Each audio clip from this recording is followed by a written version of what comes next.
Hey guys, sorry, for some reason my tablet won't connect to anything that even resembles Wi-Fi from any source, so I don't know why. Anyway, I'm on my telephone, which sort of works. Hey Adam, hey Stuart, hey Dan Harold, good day. Dan Shed, hello. Bill, good day. Kevin, hello. David Ian Sykes, good day.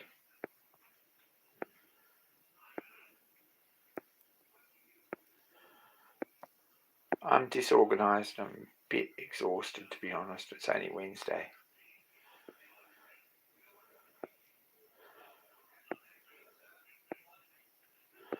I haven't fallen asleep. Hey Chirpy.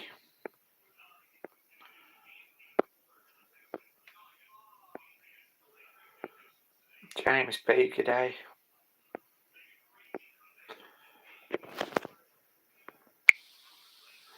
I made it. For some reason, my tablet seems to be connecting to every network without internet, and it doesn't seem to be updating, and it tells me that the current date is Wednesday 7th of December at 9:27 p.m. So not sure why it thinks that. I'm going to have a look at that. Anyway, I'm here, sort of. I've had a crazy weekend. I'm a bit stressed. I'm sort of dealing with stuff, but we're getting there. Tuesday, yep. That'll do it. John, no email. I will check later.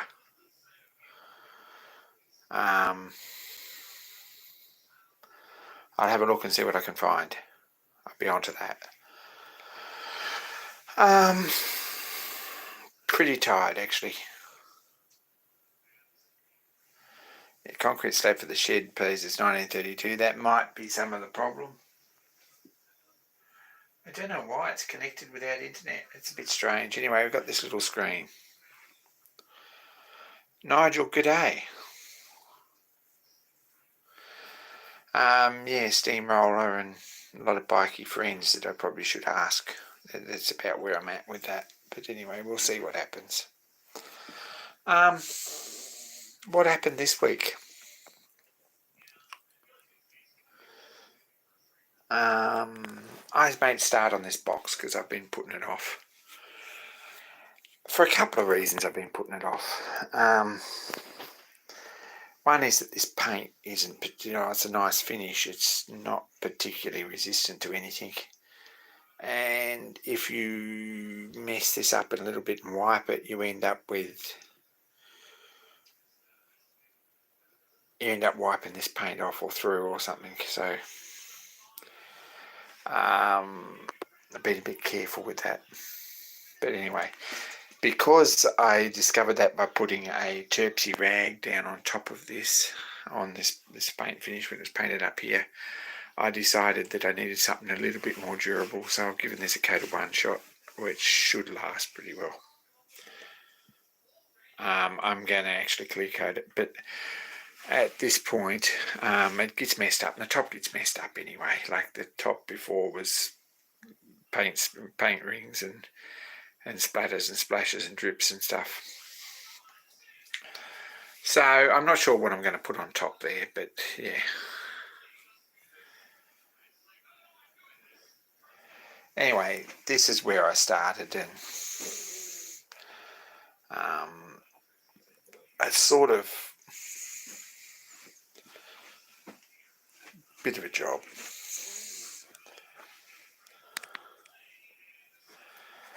Trouble is with this phone is if I pick it up anywhere I miss it, I would probably cut the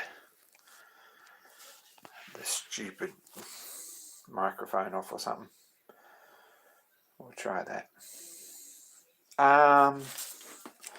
Something like this is going here, I don't know, just to fill up that space. I think sort of something that colour, probably. Don't know, that's a job.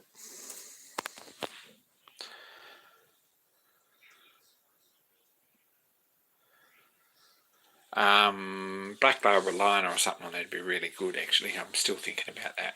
I have given it some thought, because it does get messed up a bit and it gets stood on and all sorts of things, this box. So, yeah, don't know. This has got a space on one side for something that looks a bit like this, I think, somehow. It's not a real good representation because it's not flat, but something like this,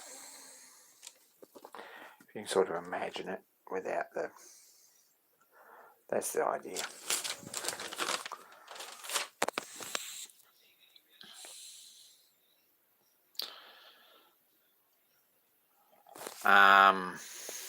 But yeah, it won't matter by the time it's got some paint spills.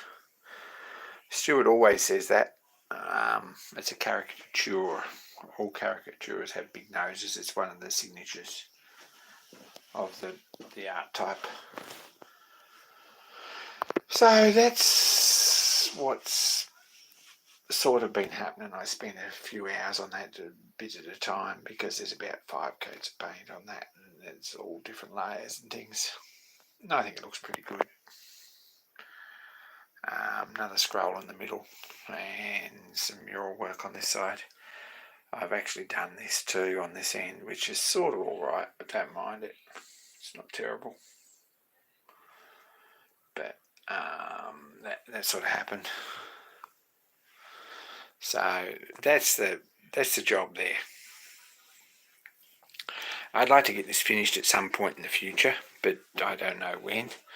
I'd very much like to get this side finished and probably this side round here finished, and then I can get some clear coat on it and start using it. So we'll see how we go. Probably. I was supposed to go to Fridges this weekend and run a steamroller up. That was on my list of things to do. Unfortunately, I don't think it's going to happen because things are, there's other things that need to be prioritised this weekend, unfortunately, which is a bit of a pain because I've got stuff I need to do, but that's how it is. Found a home for this one. That was the idea, Bill. That's sort of what I was looking for. Found a home for this one.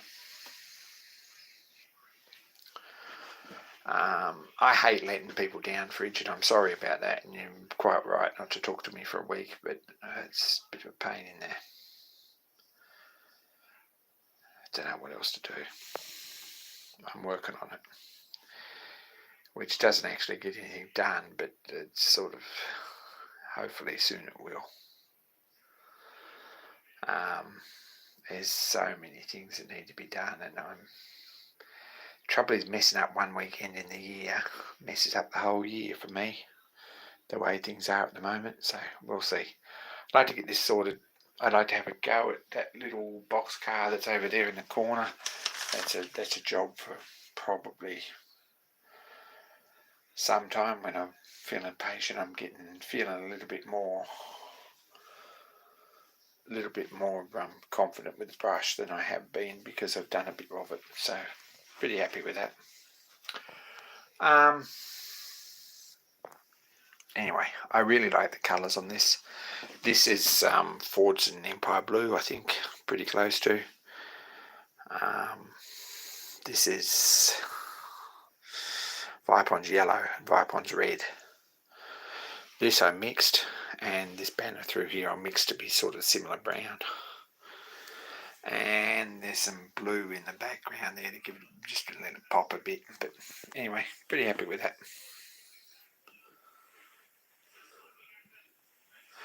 It's the English Ford Blue. The Dexter and the Power Major was that colour.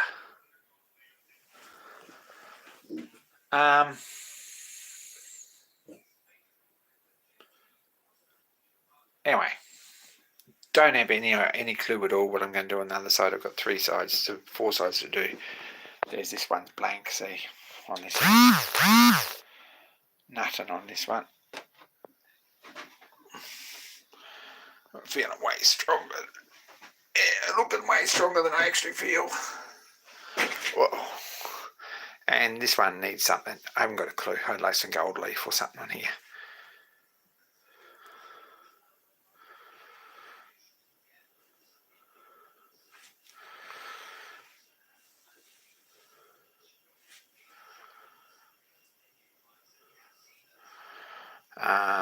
This camera's not really showing it either, Chirp, at all. I think the camera's showing it sort of a deep blue. It's not really. It's kind of a. We shine the light on it. Don't know if it helps any at all, but it's a very light blue. I'm sort of asking the question too. What colour did you paint your goat? That's kind of where I'm at. I was leading up to this, so I'm reading this conversation and I'm thinking, what sort of goat, and what colour did you paint it, and did you get away with this? The only time I've ever painted an animal was my mate's dog.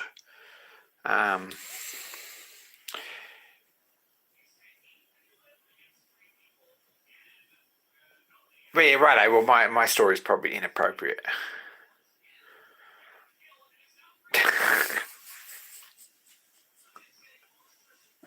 Yeah, I'm not going to go on with my story. It's inappropriate. Obviously, I got the wrong idea about that.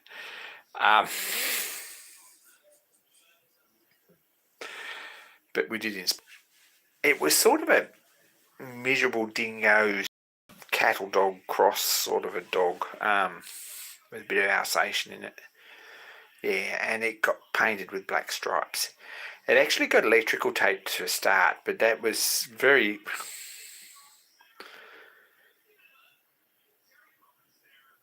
It was fairly clear early on that wasn't going to last.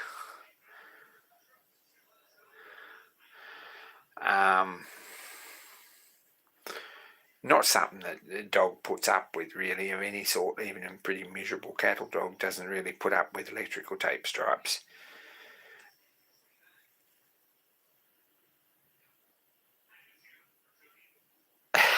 And yeah, a bit of common garden hose taped to its tail. Anyway, if you're for Tasmanian, you probably know where that story's going. But anyway, slang doesn't translate. No, probably not. Anyway, there was a very intrepid Tasmanian tiger investigator lived in a local area, and Max Lockhart's dog probably on some level helped fuel his fever for the subject, because with a bit of garden hose taped to his tail with electrical tape and some black stripes, at a distance he was more convincing than he could have been actually. So yeah.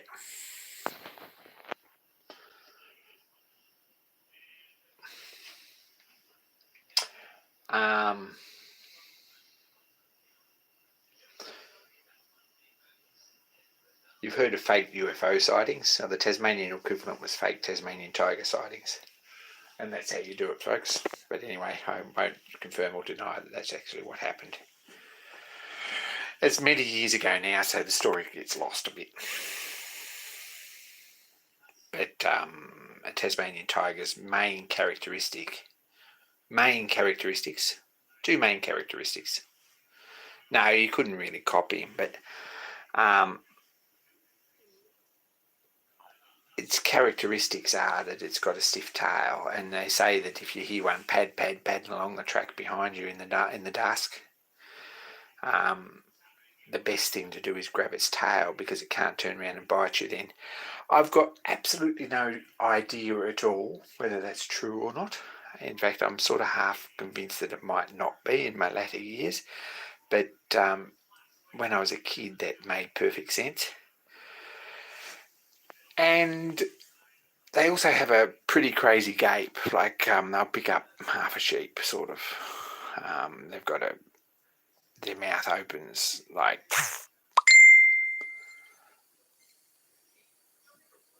the mask, really. That sort of style.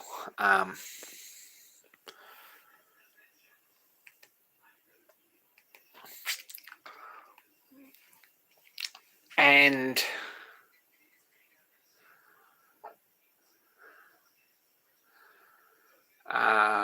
other thing is it has back legs like a kangaroo, sort of. The hinge. These back legs actually bend the opposite way to a dog's. That's the other thing that's very difficult to fake on a Tasmanian tiger. But in the dusk, in the dark, in the distance, the black stripes and the garden hose tail was well and truly convincing enough, I believe.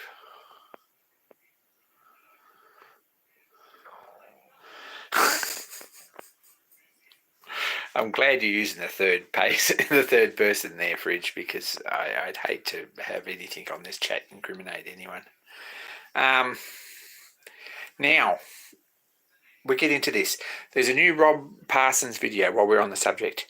If you don't know Rob Parsons as Tasmanian prospector / explorer / adventure writer, documentary photographer, etc., a video maker named Rob Parsons in Tasmania. He's got a channel called Rob Parsons, I think. It's called Rob Parsons. You should check it out.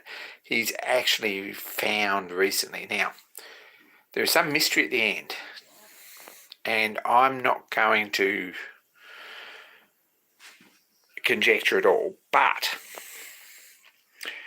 they had 2 trail cams go missing in an area where they found footprints.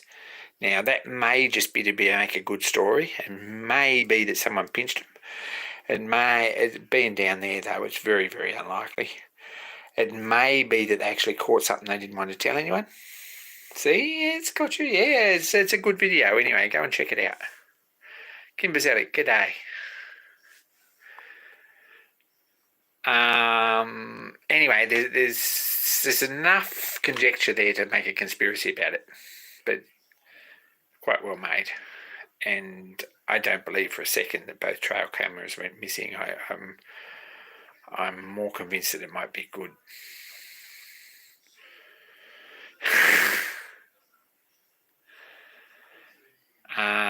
Different completely to a Tasmanian devil. The Tasmanian tiger is more like it's a marsupial dog. So it's a cross between a kangaroo and a dingo, really. No, probably more a cross between a native dog of some sort and a kangaroo. With a skinny head like a greyhound and a big gape like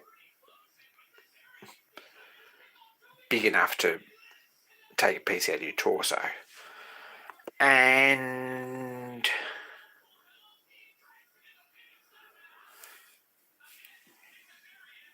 backwards legs like a kangaroo and a pouch like a kangaroo.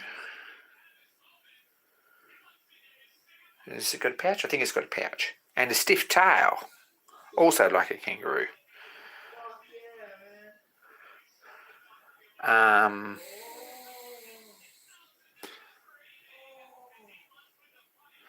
So that's very similar to a drop bear. It's got well, it's not really like a drop bear. It's not like a yowie. It's not like a devil. A devil's a miserable little solid animal that didn't grow anywhere near as big as a tiger. A dog, a Tasmanian devil's more like a wombat sort of size, a baby wombat size. They're pretty violent sort of things, and they've got pretty strong teeth and jaws too. But they stink like dry heaven. and they just crunch everything up, the bones and everything. There's nothing left. Many years ago, speaking of Tasmania, it's a striped long dog, that's exactly it, with a stiff tail. If it's not garden hose with electrical tape, but it could be.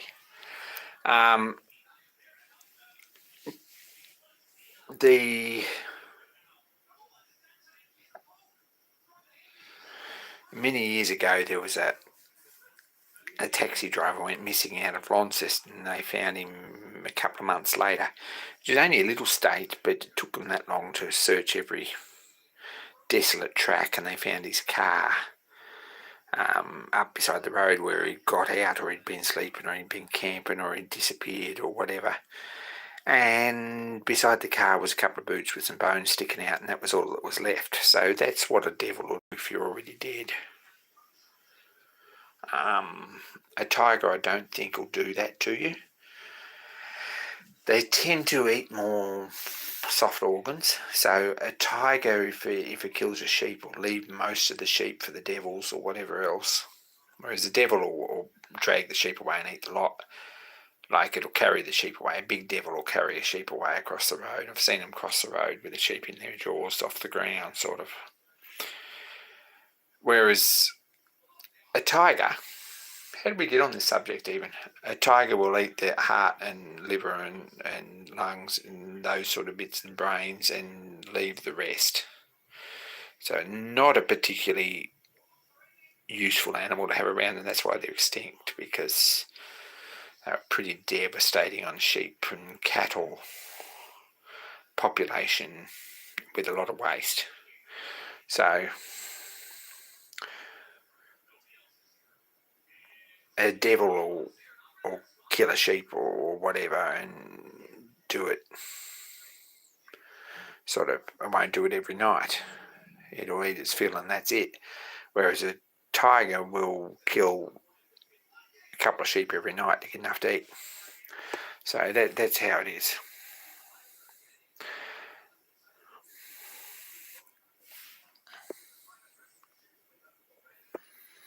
So there we go. We got onto that subject. I don't know how we got onto that subject, just looking at the front of the box here, but that's a misspent youth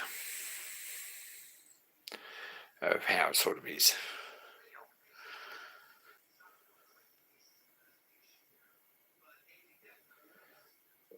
Bill, you're probably right too. They don't. I think that probably a tiger attack is a bit different, probably to a dog attack. But a dog will just chase a sheep until it dies, and then it'll worry it and eat what it needs. But a devil will basically kill a sheep and rip it open and eat what it needs, and then go and get the next one.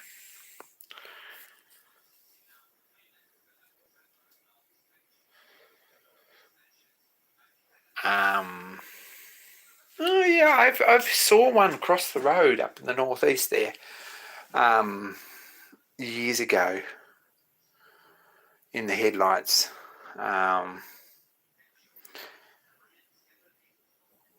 And he would have been 3'6" or 4 foot long. He was a fair lump of a devil. He was a big animal, and they used to be that big. You don't see them so much in captivity now, that big, but I have seen them that big. They're a big animal. And stinking little merino sheep, two-toothed and skinny weather that's hardly got enough to eat. It doesn't weigh much. But yeah. Anyway, Tasmania. Rob Parsons. Go and check out the Rob Parsons video. It's very good. I thought it was very good. It's about an hour, but it's a good documentary about going into the southwest of Tasmania looking for the tiger. I believe being eaten by devils is a pretty sort of efficient way to go, to be honest.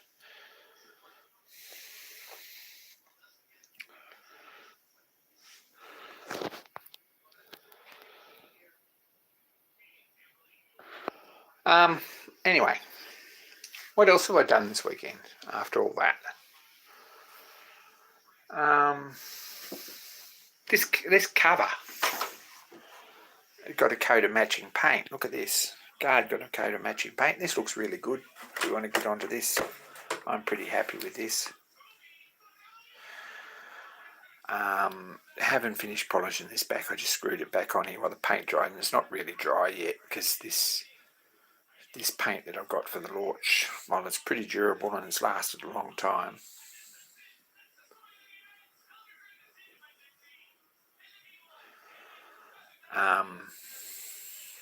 this paint's going to take a few days to dry, and it's still a bit sticky. I painted it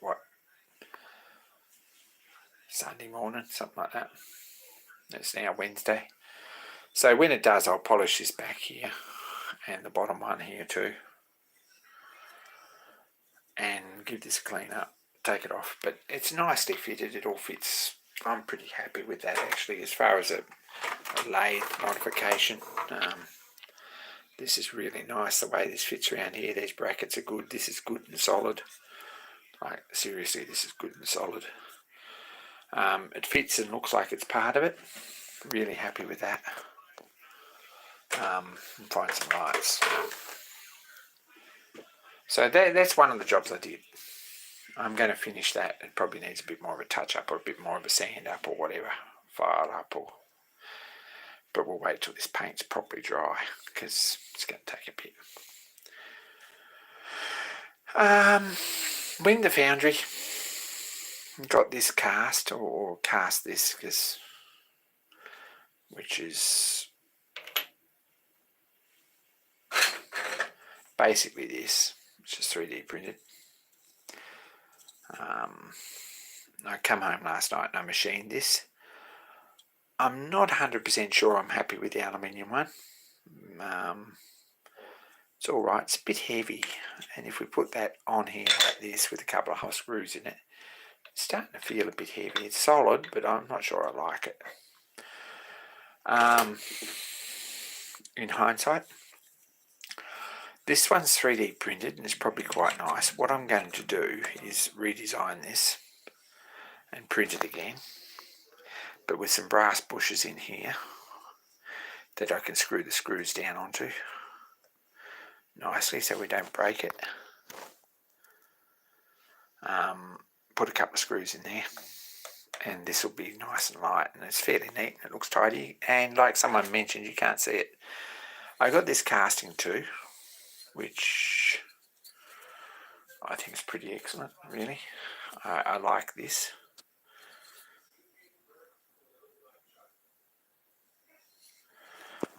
You might be right too, Jerk. We'll see how we go with that. But I'm probably going to screw that on there like that. Somehow. This lines up with this nicely, with this one here, like so.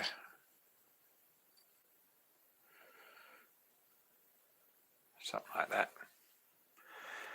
So I might screw that on and see how that looks. We might persevere with the aluminium one if it's no good. Might get another one cast. But screw that on there, and then the switch box can go on there, and there's enough clearance under here, which is what's important. That's what the idea of this is. But that's probably going to look pretty good there like that. So fairly happy with that, however it works or whatever we end up with. I did mess with this. This is all hanging here and it looks like it's a bit sort of ordinary.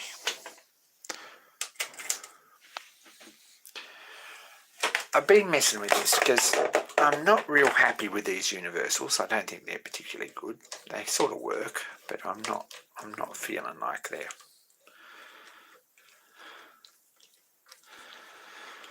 really my thing. Some good quality ones would be very nice, but I can't really afford decent German ones. I probably could, but I'm really not feeling like. This shaft is available with nice nice universals and a nice spline in the middle, all that sort of stuff from here to here, but lots of money in good quality. And there's Chinese ones available too, but it's not really much because it feels like after all this time these are nearly starting to wear out. So not happy with that.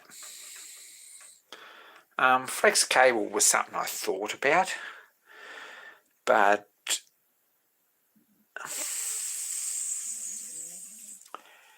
supporting it at each end nicely is difficult, and it's not making it so that it's adjustable this way, which it needs to be, is a bit more difficult. If we made these, which I've been messing with a bit, very, very amateurishly, had another one here that I was messing with. Don't know what happened to that. Probably dropped it or something. No idea. Anyway, I had another one I was messing with, which was a bit smaller diameter. I don't think it's quite as good. Gosh, I've got some terrible lights, and I'm sorry about that.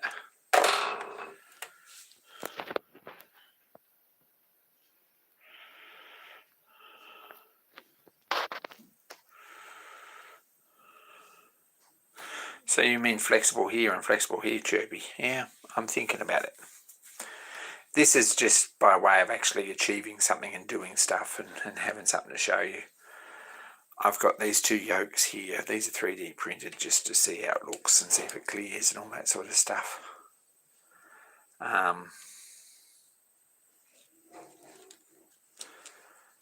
And a flexible or rubber coupling in between, like insertion rubber,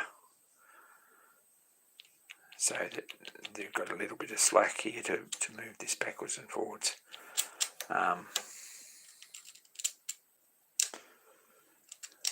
See, this gives me a fair bit of movement, and probably if we put a soft, put a soft insertion rubber or something in there with a couple of washers behind it, you might find that this gives me quite a bit of movement. And it also, put that in there, it clears reasonably well here. So these are all just things that we're thinking through.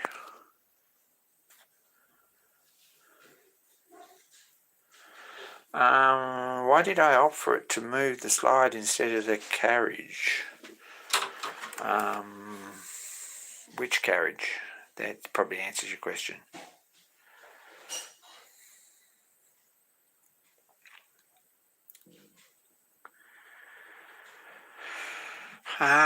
It probably doesn't, and at this point, the few very fine threads I've cut with this system with these is that it's worked quite well going backwards and forwards on the thread.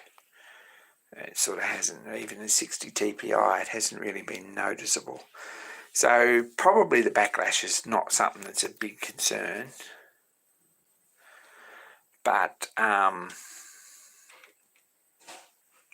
these are about 5 times worse than they were when I first got them.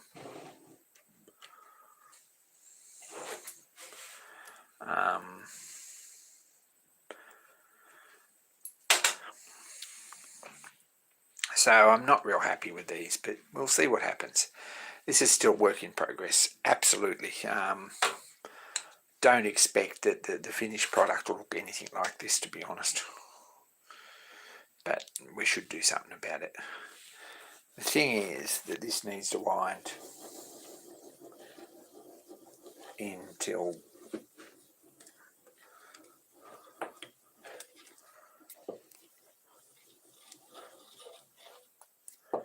there, sort of, right? Which for boring, the boring part.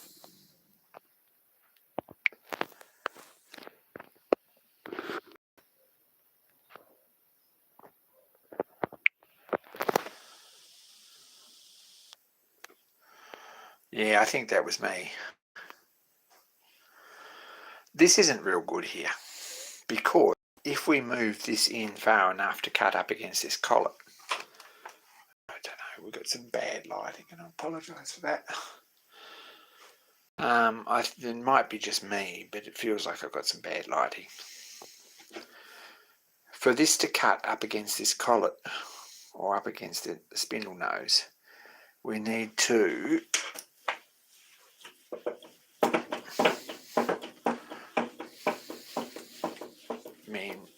it's very unlikely that we're going to probably go much further than that. But if we want to cut up against the spindle nose, this needs to be shorter.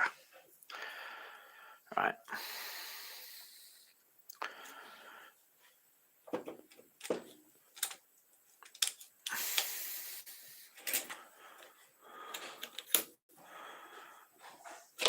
If we take that off and that one off, see, the more clobber we put on here, the more complicated it gets. But if we want to cut up against the spindle nose like that, which we probably do, right, we want something that's about that long with some adjustability so that this pops off the end here with the power feed dropout, ideally. And that's why this dog leg's in here, is so that this clears everything. Now, if we put, say, the 3-jaw chuck on, we want to be out here, right, and working in towards there. We've got 100mm here, so if we move this back here, we can get plenty of room there. However, if you put a big chuck on, this needs to clear it to get in close. So, sort of we need, with the 4-jaw chuck on it, we probably need to be somewhere there to be much good, which means it needs to be this long. Now, if we turn the long shaft with a thread at the other end, it'd be really nice to run this down here and then have all this space here, which is about, what, we've got 6, 12, 14, 15 inches in black and white writing. So, we're still tossing this up. This, in some ways, is a very good idea.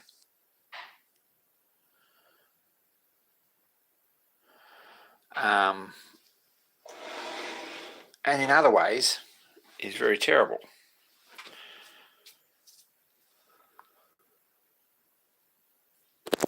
Is there pixelation? I'm sorry about that. I think we've just got a bad connection. Let me have a look.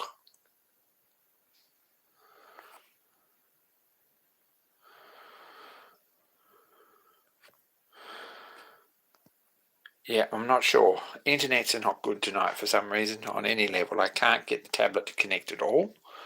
My phone's sort of potato cam anyway, and I apologise for that. It's probably having trouble with the reflections on the new paint.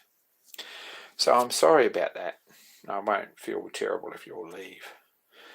But if it's really bad, we'll call this. I'm happy to do that, so let me know. If you can't understand or see anything, just let me know and I'll drop out. But that's what we need. We need something that adjusts between there and here, ideally. So we need more than one adjustable drive shaft, right? That's the thing. Now, working at the collet, I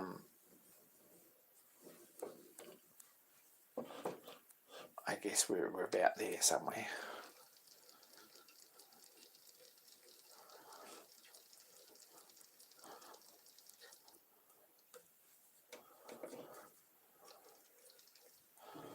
There, that's right up. Pixels are better out here.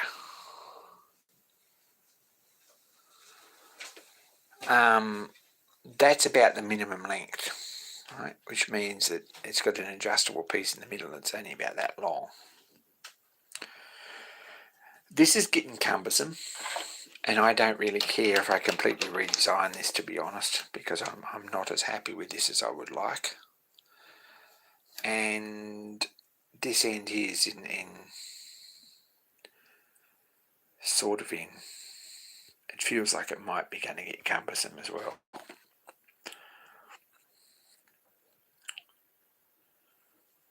So what would be nice, I guess, is a fixed flexible shaft in here, like a flexible cable shaft between there and there at that length, because that gives you right up to there and it gives you this much space here.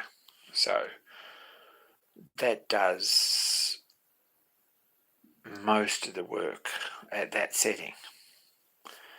If you wind this out and wind this back, but if you put the 4-jaw or the 8-jaw or the 3-jaw or the 4-jaw chuck on, then especially with the 4-jaw, the 3-jaw not so much.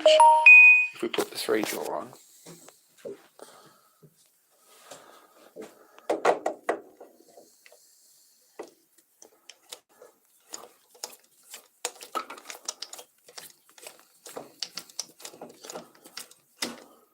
right, for this to work,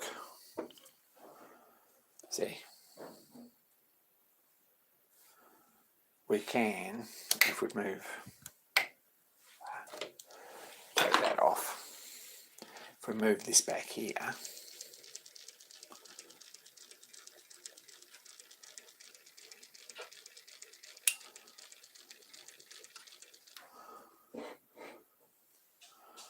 we can move that back into there,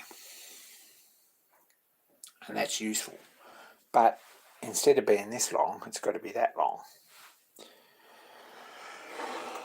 It gets more complicated as things go, you see, so that's why we're probably procrastinating this a little bit and doing things like this, which we didn't really need, but that's where we're at.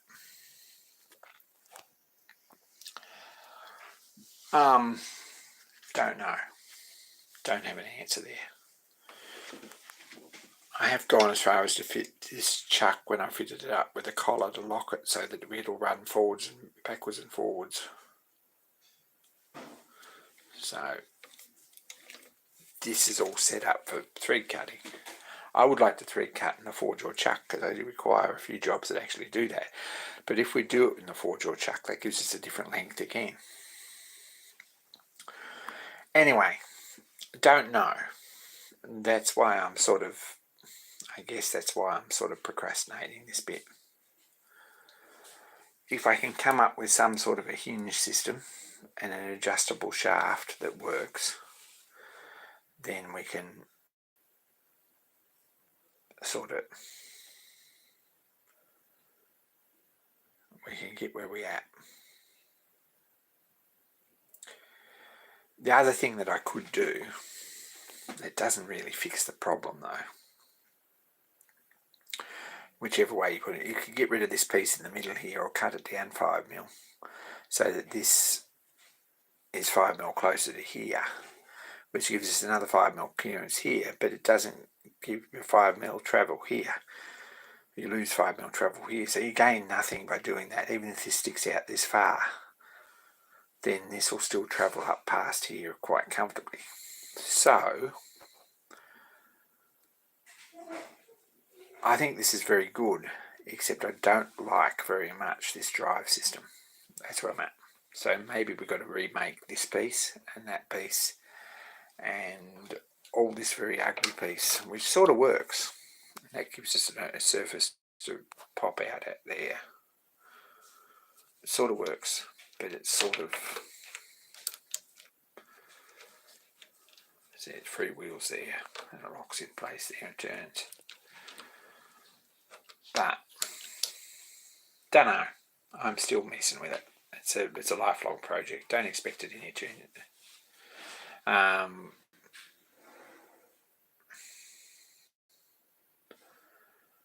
Yeah, you can put an encoder here and a stepper on here.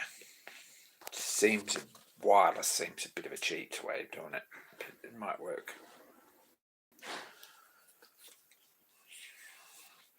Anyway.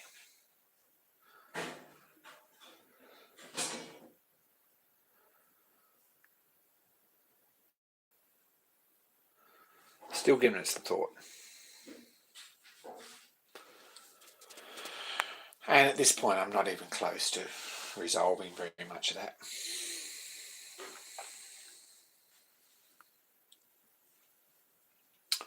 What else is happening? Oh, here's another job we did this week. If I turn this up that way, it's going to tell me that I need to turn it back. So we've got a sign here that says slow vehicle ahead in big black letters. So that's another job that I got sorted and finished this last week.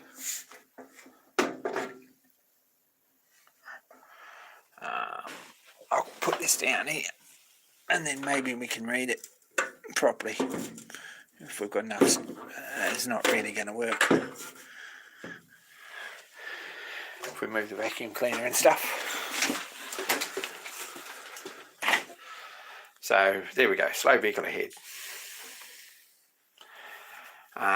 That's for Dan's Land Rover and probably for the van and probably for the Bedford, etc, etc, etc. It's for escort vehicle for the roller is what that is. That's the idea there. Escort vehicle sign. It's got to have a bracket in the middle for a flashing light. And it's got to have some sort of bracket to mount it on the top of a Land Rover. I've got no idea about that yet. A little bit sketchy, but anyway. That's another job we did.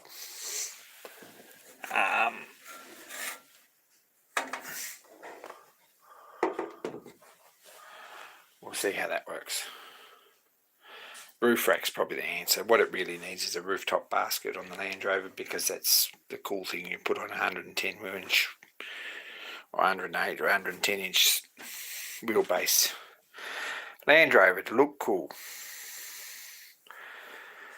But I don't really have an answer. Apparently, by the time the 110 Defender come out, they no longer are fitted with lamp irons or buggy steps. So they're out as far as mounting systems go.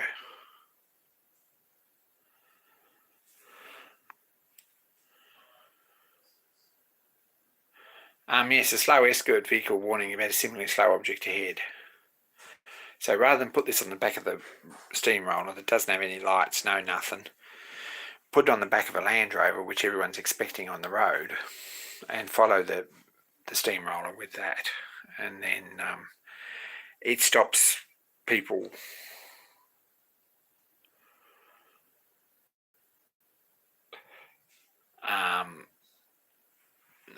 running into the back of you. I did see TM Biscuits a video from the UK where someone ran into the back of a miniature traction engine and trailer and made a bit of a mess. You probably saw that. So some sort of a warning system is probably very good. And running into the back of the Land Rover doesn't matter much.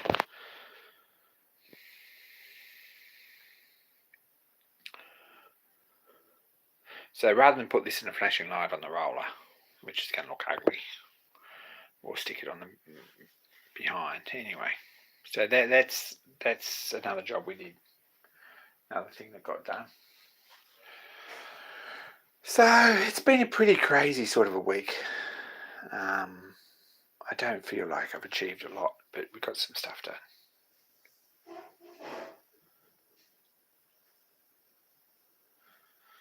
Half a dozen 6-volt council flashing lights, that's exactly right.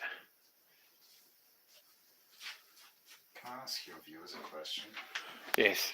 Any electricians out there, this is dodgy, but this is 1960s cable. It is 1.4 millimeters in diameter, which is, you know, a really rough measurement taken by verniers. And this is new cable, which is about 1.4 millimeters in diameter as well. This is 1.5 mm squared area cable. I have no idea what this is. I'm hoping this can replace this. Am I good? Stuart, please. Did you get that? I don't think you'll have any problems. So they say. Well, that's what I think, because your insulation's going to be that much better. Oh, God knows. Stuart says yes. Is that a yes, I can replace it, or yes, I am awake, or yes, I'm not as drunk as you think? Anyway. That will work, he says. Okay. Cool. Thank you. Let's go and look at the control box. It will be tested, yeah. We're going to go and look at the surface grinder control box. Now we've woken the sleeping beast. So there's the new control box for the surface grinder, because the old one's not only pokey and very difficult to work on and pretty outdated, and the wiring's terrible. This is going to be nice. So there's the new control box for the surface grinder. That's what Joe's working out. And I'm not joking on this account, it is all being tested by a qualified electrician. Yeah, and installed by a qualified electrician. I'm just laying out the DIN rail and the trunking. Yes, well, Joe's doing a nice job of that. Yeah, so far. But he's doing all right. So there's a big roll of three-phase cable there. I'm sure that's going in, and another roll of orange cable under the bench. I'm sure all of that's going. This bin here will give you the direct evidence that Joe's given up energy drinks this week. So he's sort of on hot bricks a bit. But there we go. We will give you a tour of that when it's all it's all hooked up, because it's at the moment there's bits everywhere, and there's wires everywhere, and there's stuff everywhere. But it's looking good.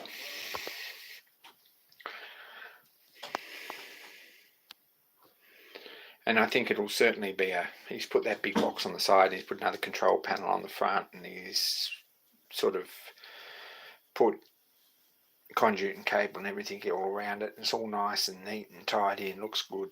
I think it's going to be great. Anyway, so that's me really. That's what I've done. What's everyone else done? There was a video from Nigel, I think I saw that. Yeah, it's shared Tetris with electrical wiring.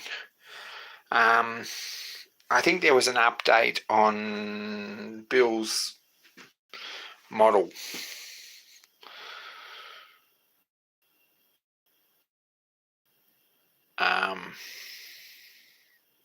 Space Wars thing.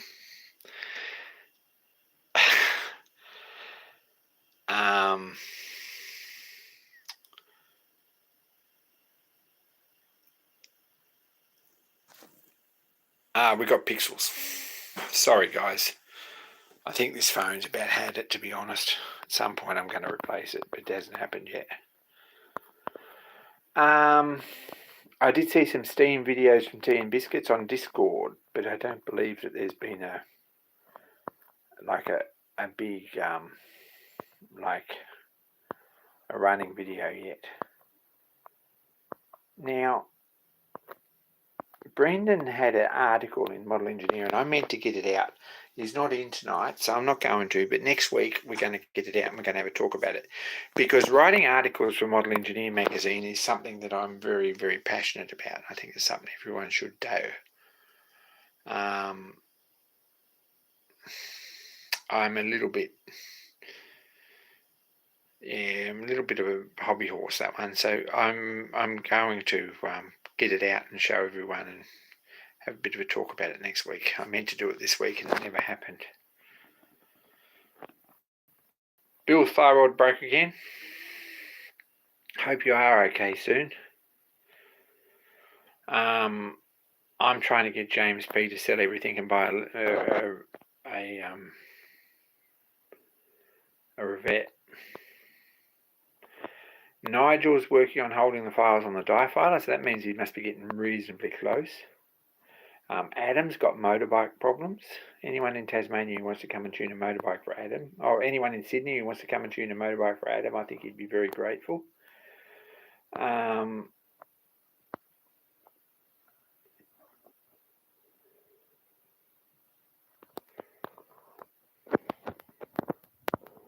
Rich has got all the doors back on the Land Rover. He's been making a fireplace for meters enamel stove to sit in, which looks really nice from here. Bit of work done there. And there's been yard maintenance and slashing and stuff. Who else? Did I see anything from Chirpy? Yes, Chirpy's working on a couple of little planes. I think there was a video about that too, which is awesome.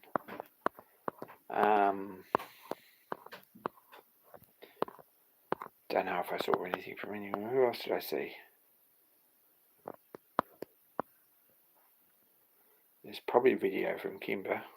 I don't know why that doesn't appear in my stream feed at the moment. I've got to go looking for them, and I haven't done that this week, and I apologise for that. Just going back through back through the chat. See who else is actually here.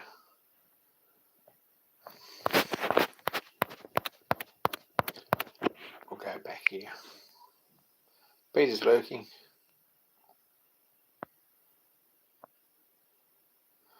Adam's going to do it himself, which sounds like a plan. So tomorrow you should have a motorbike that's running, making small explosion noises in harmony. Peter's lurking.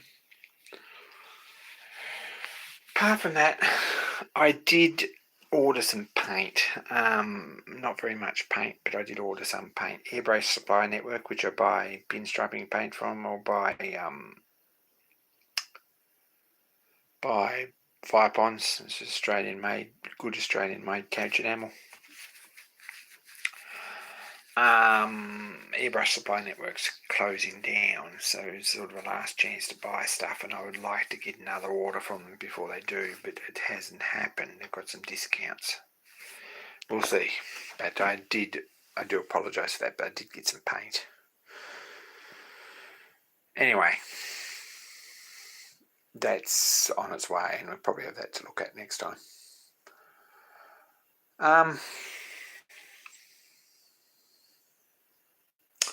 No progress at all on the little Bay of Peacock engine. No progress on any full-size steamers. They're all just little jobs that we've been doing. But anyway, I'm going to call this because I think my battery's about to go flat too, which isn't helping anything.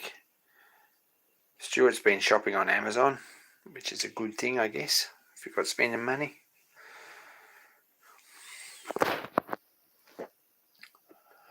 I'm going to go. Take care, guys. Really appreciate you tuning in. It's good to catch up with you all. Sorry it's a bit boring. We've had some sign writing and some casting and stuff without any actual content of any sort, and some enigmas that no one knows anything about or how to fix. And hopefully one day we'll get there, but it's not going to be tonight. More soon. We'll keep you posted, and be kind to each other, eh? I'm out.